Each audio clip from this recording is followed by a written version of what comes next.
अध्यक्ष मंडल और साथियों, मैं कुछ एक बिंदुओं पर अपनी बात रखूंगा। इससे पहले कि मैं अपनी बात रखूं, मैं इसी महीने की 2 घटनाओं का यहाँ जिक्र करूंगा जिससे हमारी सोच थोड़ी सी हिल गई है। एक घटना तो वृंदावन की है।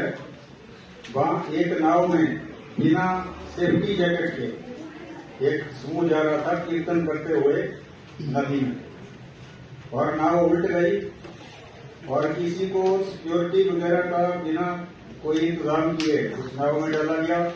कीर्तन कर रहे थे वो, और नाव उल्ट गई और उसमें जो रिपोर्ट थी 10 लोग डूब गए, बाकी को रेस्क्यू किया गया। बाकी जो उसका अपडेट है वो मालूम नहीं। दूसरी घटना भोपाल की है, भोपाल के पड़ोस की है। नर्मदा नदी में एक धार्मिक अनुष्ठान में 11,000 लीटर दूध डाल दिया गया, बिना ये सोचे समझे कि दूध डालने से जो नदी का पानी है वो दूषित हो जाता है, जो जलीय जीवन है वो संकट में पड़ जाता है, ऑक्सीजन कम हो जाती है, और जो जलीय जीवन को खराब करने वाले जीवाणु हैं वो उसमें तैयार हो जाते हैं, डूब जाने से प्रदूषित हो जाता है। इस चीज को सोचे बिना ये सब किया जा रहा है। ऐसे बहुत सारे जो कामकाज हैं और वैज्ञानिक तरीके से हमारे समाज में हम बहुत बार देखते हैं ऐसे होते हैं। तो ये एक बहुत जरूरी है हमारे ज्ञान विज्ञान आंदोलन के लिए।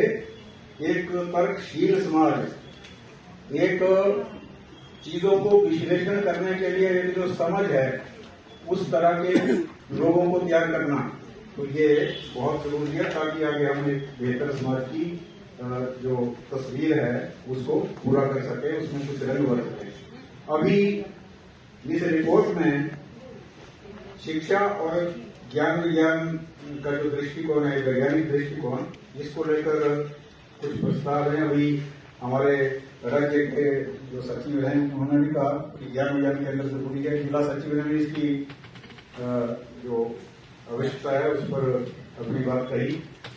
तो पंजाब में हमारे साथी कह चुके हैं, हम कोशिश करेंगे कम से कम एक या ज्यादा जितने हो सकते हैं ज्ञान विज्ञान केंद्रों की स्थापना करेंगे। और अभी जो ये पंचायती राज के चुनाव हैं उसमें जो नए पंचायत प्रतिनिधि आएंगे उनके साथ बातचीत करेंगे। पहले ही जो उम्मीदवार होंगे और आगे जो कोई जीत कर आएगा पंचायती राज में कोई पद संभालेगा, तो उनके साथ हम तालमेल करके इस तरह का एक प्रयास करेंगे। जहां ज्ञान विज्ञान की बातें होंगी, जहां पर इस तरह के लोगों के साथ एक संपर्क का केंद्र होगा, जहां हम शिक्षा में वैज्ञानिक दृष्टिकोण, समाज में वैज्ञानिक दृष्टिकोण, इसके लिए कुछ कार्यकर्ताओं को तैयार कर सके और इस आंदोलन को आगे बढ़ा सके।